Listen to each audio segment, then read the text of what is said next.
in some senses, the tragedy that has just happened in Uttarakhand. Natural tragedies of this kind make one think about, one, why do they happen? Two, is it part of a much greater divine mystery? And to what extent is human degradation responsible for natural calamities? Human being is not the center of this universe. He can rise to a state where he can imbibe the universe. He can contain the universe within himself in terms of his experience. Such a possibility is there for one who explores. But the making of the universe, the making of the solar system, and even the planet is not human-centric. That is, every other life on the planet and everywhere else, every other form of life, not necessarily physical, all of them have a role to play. What is being construed as calamity is not really a calamity. A cloudburst is not a calamity. A mega wave in the ocean which you call a tsunami is not a calamity. An earthquake is not a calamity. Mother Earth just stretches herself a little bit, 100,000 people die, and we think it's a calamity. Right now, if wind blows hard, the mosquito population here in the garden thinks it's a calamity because all their relatives got blown away. Understand? So our state is not any different. So there is no such thing as natural calamity because everything has a certain lifespan. Whether it's an individual human being or the planet or the solar system or the universe has a lifespan, maybe not comparable to our lifespan, so we think it's eternal, but it all has a lifespan, so it is going through a certain cyclical process. In this process, if an earthquake happened 1,000 years ago, people would have just felt the tremors and they thought God is angry and they would have kept quiet. Not too many would have died because somewhere an earthquake happens. We did not span across the planet as we do today. Today we are too many.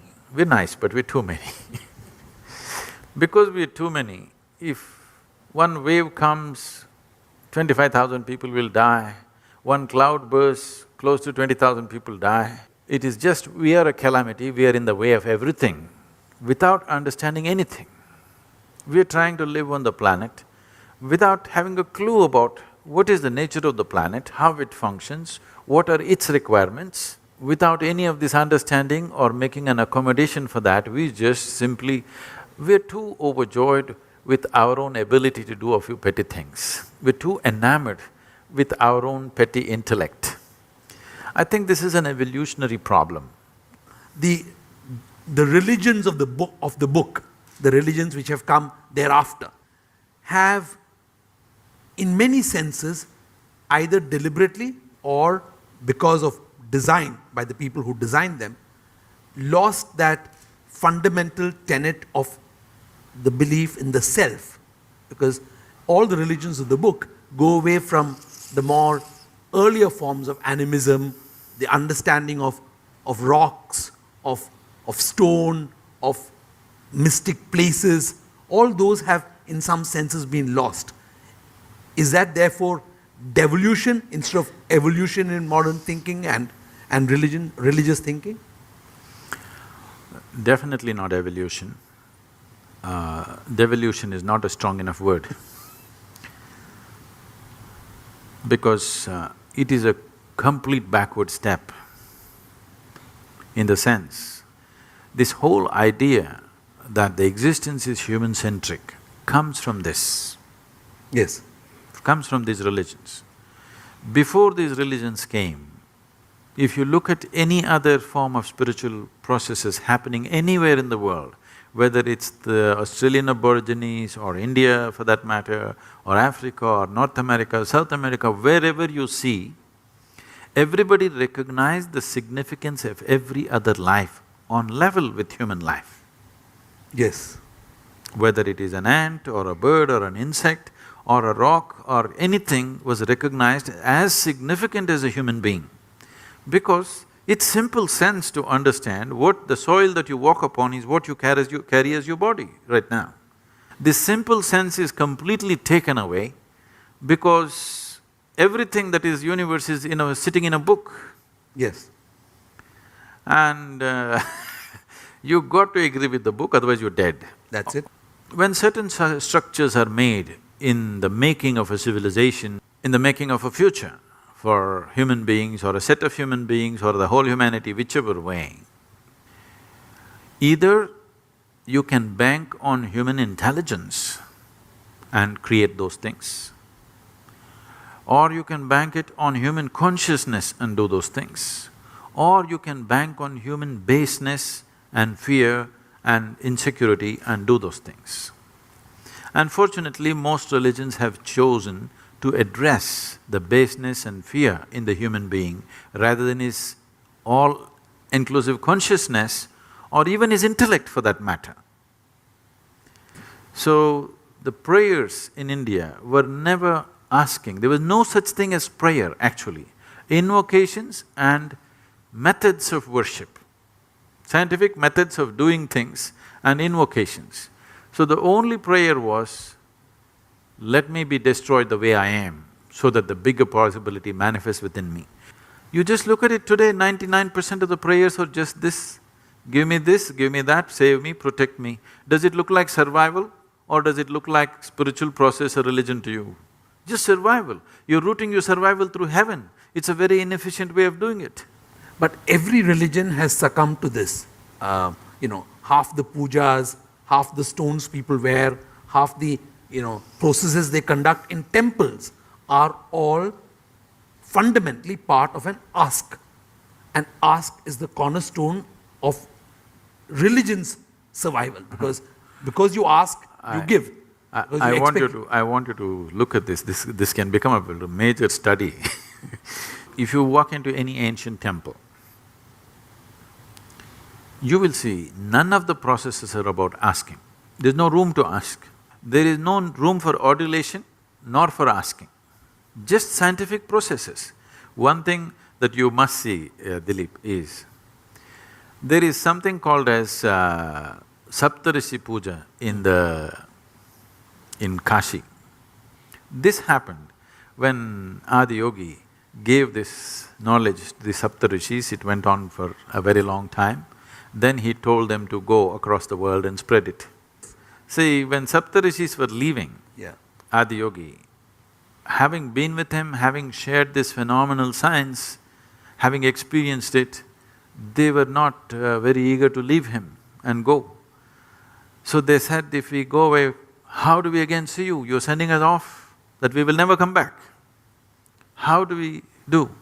Then he told them, you do this, I am with you. Okay. So he taught them Saptarishi Puja. Okay. It's today called Saptarishi Puja, I don't know what he called it. These ordinary priests who were doing it probably for money today, maybe not entirely, probably they respect the tradition that's offered them this, but money has become an important part of that. They're just doing the procedure in a certain way. You will be amazed, the stacks and stacks of energy that they build up there. See, we can do this in a different way. If the necessary protected atmosphere is there, I'll build it up in a certain way. In our programs, in things, we do things like this. But these are not people who have any internal capacity. They're just doing a process, outside process, which is so absolutely amazing that though the individual performing it, this is pure technology. You don't know one thing about your cell phone, but you know how to use it, you can speak to America. It's just like that. These guys themselves know nothing, but they're just sticking to the procedure and it's working miraculously. Miraculously means I was just flabbergasted, I couldn't believe. I always have a certain disdain for temple priests and the way things are conducted. I suddenly bowed down to them, I said, okay, this is great. If you kept it for 15,000 years without distorting it, we have to, bow down to you, whoever you may be right now. What yoga means, which is the whole concept of unity. Unfortunately, both in India and elsewhere, even this concept is getting diluted, is, you will say, and I'm hesitant to use distorted. Is distorted. And distorted to an extent where it is almost unrecognizable. A lot of so-called yoga gurus have partitioned the whole, compartmentalized it as to a form of physical exercise and have lost out the core of the whole concept of it. But do you think that this breaking up is again an expression of where we are, consciousness, humanity, togetherness, all of that? Just ignorance. Okay. No, but what happens to yoga? I mean, since this is an area which you are… Now the California court ruled that if yoga has to enter the schools, you must remove all the Indian names. So Padmasana is being renamed as crisscross applesauce. You're joking. I'm not joking. Crisscross applesauce. Yes. To teach the children crisscross applesauce. Looks like Padmasana. I must cry, but I'm laughing. I know. This is weep-worthy. In terms of yoga getting all distorted, it is a serious concern because the type of yoga that is going on, particularly, you know, though I come from the stables of Hatha Yoga, I never thought I should teach Hatha Yoga because I didn't want to put people through such long processes because I have other ways of doing things. I thought we will never really teach Hatha Yoga except as a preparation for some long meditation programs, just 40 days, 60 days kind of preparation. But in the last 5–6 years, I've seen many, I think I've taken off at least 2 dozen reasonably popular yoga teachers in America to stop teaching because I just pointed out what they were doing and how it is impacting their lives. See, doing improper yoga is not just that they're going to hurt their body, they will bring calamities into their life. Because what you need to understand is, Hatha Yoga, the simple physical form of yoga, is a way of aligning your system with the cosmic geometry. So if you do it wrong, it's dangerous. If you do it wrong, you not just may cause physical damage, you will bring situations in your life which are completely disastrous for you. Whether your life works smoothly and constantly, successfully, or constantly you're in a pit depends on how well aligned or you're disaligned with the whole process. So Hatha Yoga is one way of aligning. It is a more physically, probably in today's world, more difficult way of doing it, but there is a certain beauty to it because it gives you health, it gives you well-being, at the same time it gives you success and focus and a different level of blissfulness in the body, which very few people experience. If you just sit here, how my body feels right now, I won't exchange this for anything. So why you don't go for a drink or a drug or something else which is physically whatever, is simply because you're in a better state than all those things. If I was miserable, maybe I would also drink. Yeah. If there was something going to elevate you for some time, why don't you do it? But when everything is so fantastic, why do you want to mess it up with something? That's a question, it's not a moral decision. It is just a question of… physical need. No. If you're living in a better place, why do you want to come down to a more gross and, basic kind of thing? So when you're able to manage your own chemistry the way you want it, why would you want to throw chemicals into the system? It's as simple as that. So when I saw these yogic systems which are growing and becoming popular in America, I wouldn't like to name people and whatever because… for many reasons. For example, these days it's become a fad for people to do yoga in 42 degrees centigrade temperature.